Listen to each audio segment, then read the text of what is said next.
मेरा नाम आपेंद्र कुमार है। कहाँ के रहने वाले? मैं ग्राम पंचायत कुर्रा और नगला भुज के रहने वाला हूँ। अच्छा, तो क्या समस्या है? समस्या मेरे यहाँ है, मेरे यहाँ जो चकबंदी हो रही है उस चकबंदी में बहुत बड़ा भ्रष्टाचार, बहुत बड़ी लूट की गई है। मेरे यहाँ ग्राम समाज, ऊसर, बंजर, तालाबी सभी ज़मीन की लूट की गई।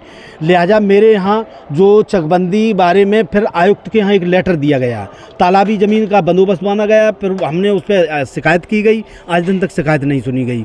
फिर उसके बाद मैंने जो है आयुक्त महोदय को लेटर दिया, तो आयुक्त महोदय ने मेरे यहाँ चुनाव प्रक्रिया कराई। चुनाव प्रक्रिया कराने में साहब जो है मेरे यहाँ जनता ने वोट डाले, विधिवत तरीके से वोट पड़े, 537 वोट पड़े, उसमें 226 वोट पड़े जो है ना हाँ वाले के, और 311 वोट ना में पड़े जो लोग चकबंदी नहीं चाहते थे।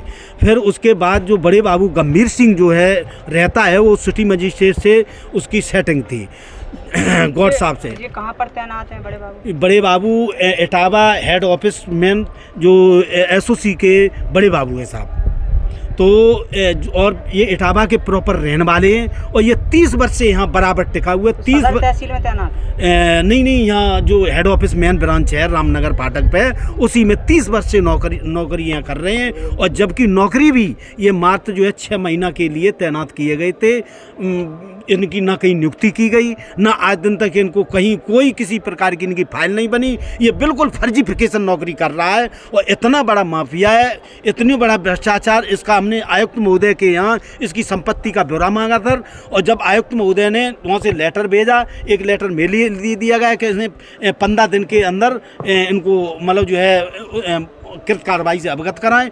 आज दिन तक कोई कृत कार्रवाई से अवगत नहीं कराया गया, और डीएम साहब ने उठा के चकबंदी विभाग को ही वो जांच दे दी। जब उसी को जांच दे दी जिसकी हमने संपत्ति का ब्यौरा मांगा, उसी को डीएम साहब ने उसकी जांच दे दी, और उसने अपनी गोल मोल करके जांच रिपोर्ट लगा के भेज दी। दोबारा फिर मैंने दी, और देने के बाद कुछ नहीं उसका डीएम साहब। जब ये जांच के आदेश दिए गए थे उस समय डीएम साहब कौन? डीएम साहब जो अभी इस समय मौजूदा है अवनीश राय, ये मौजूदा थे। इन्हीं के द्वारा जो है इनको से जांच मांगी गई थी, शिकायत करी, उसी को जांच दे दी गई साहब। ऐसा ये भ्रष्टाचार फैला हुआ है, ये कोई देखने वाला नहीं, ना कोई कहने वाला है। और जो बड़े बाबू है, ये कितने सालों से एक ही स्थान पर? ये 30 वर्ष से यहाँ नौकरी कर रहा है, और इसी की मतलब हर अधिकारी से इसकी सेटिंग है। और इसने मेरे यहाँ जो तालाबी जो मेरे यहाँ जो बंदोबस्त बना है, तो मेरे यहाँ 2 खाता हैं तालाब के। एक खाता है 367, इसमें 425 बीघा रकबा है, और एक खाता है 209, इसमें 129-33 एकड़ रेसी मिल, जिसमें 750 बीघा रकबा तालाब का है।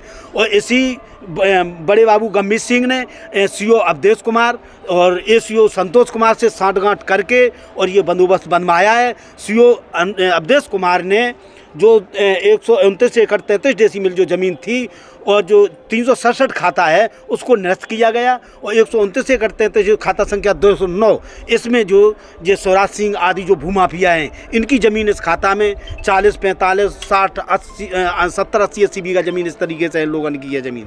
इस ज़मीन को बचाने के लिए अवधेश कुमार सीओ गुप्ता ने कोई ज़मीन ये खाता संख्या 209 खारिज ही नहीं किया, उसे गोल मोल करके पूरा बंदोबस्त बांध दिया, और काश्तकारों को नाम जो है और मेरे यहाँ कब्जा परिवर्तन किया गया, तो उन्हीं को वो ज़मीन कब्जा परिवर्तन भी करा दिया गया है। ये स्थिति है। जबकि मैंने मुख्यमंत्री जी को कई एक मैंने कहना जो है ऑनलाइन शिकायतें की, और कई एक मैंने रजिस्ट्रियाँ की, आयुक्त को भी की, मुख्य सचिव को की, सारे मतलब सबको की, लेकिन आज दिन तक कोई सुनने वाला नहीं है, और न कोई सुन रहा है। चकबंदी विभाग हमको धमकी दे रहा है कि मतलब जो है आप कितनी शिकायत करोगे, करते रहिए शिकायत, आपकी कोई सुनने वाला नहीं, और वो फर्जी रिपोर्ट लगाते हैं। फिर जो है इस समय दिग्विजय प्रताप सिंह जो सिटी मजिस्ट्रेट हैं, उनको एसओसी को चार्ज दिया गया था।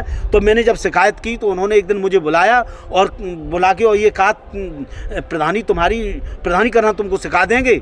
फिर उन्होंने डीपीआरओ से फ़ोन किया, डीपीआरओ को बुलाया तत्काल, और ये कहा इसकी जाँच कराई जाए, इसको जेल भेजा जाए तत्काल, और जो है प्रधानी की इसकी जाँच कराइए। जब मैं फर्जी काम नहीं किया तो आप मेरी एक काम आई सब जांच करा लो शुरू तक, लेकिन हमने सरकारी ज़मीन के लिए शिकायत की तो उन अधिकारियों को ये भी पीड़ा हो रही है कि ये प्रधान सरकारी ज़मीन के लिए क्यों लड़ रहा है, तो हमको धमकी दे रहे हो, जो मेरी जांच करा रहे और जेल भिजवा देंगे, हम ये कर देंगे वो कर देंगे, इस तरीके की ये धमकी दे रहे दिग्विजय प्रताप सिंह।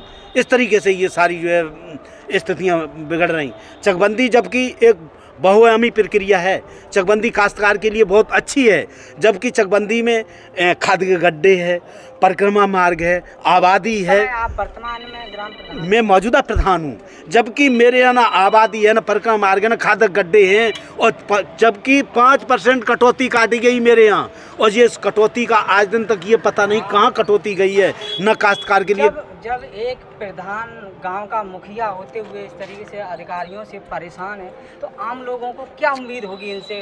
अरे साहब, मेरे यहाँ जनता रो रही है बुरी तरीके से।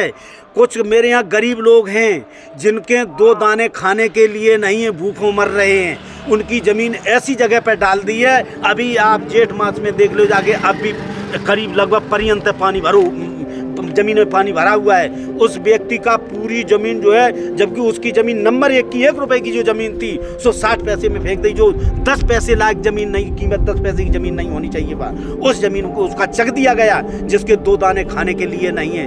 और SC वर्ग का है, जात चमार है उसकी।